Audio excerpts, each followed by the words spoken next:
जम्मू में हुए आतंकी हमले को लेकर विरोध प्रदर्शन किया। बजरंग दल ने नंद नगरी स्थित डीएम ऑफिस के सामने पाकिस्तान के खिलाफ विरोध प्रदर्शन किया है।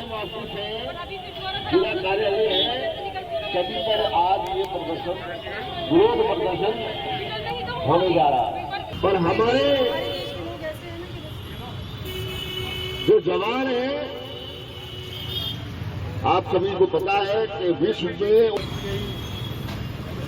में आतंकी हमले को लेकर विरोध प्रदर्शन किया है। बजरंग दल ने नंद नगरी स्थित डीएम ऑफिस के सामने पाकिस्तान के खिलाफ विरोध प्रदर्शन किया है।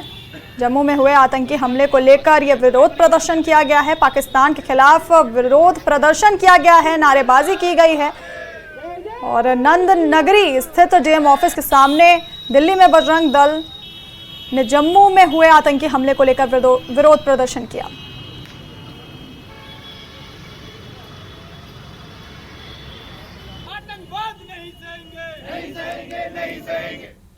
राष्ट्रीय बजरंग दल ने आतंकी हमलों की कड़ी निंदा की है। संगठन के अध्यक्ष राकेश बजरंगी ने जम्मू में न्यूज 18 से बात करते हुए कहा कि इन मामलों के लिए पाकिस्तान जिम्मेदार है।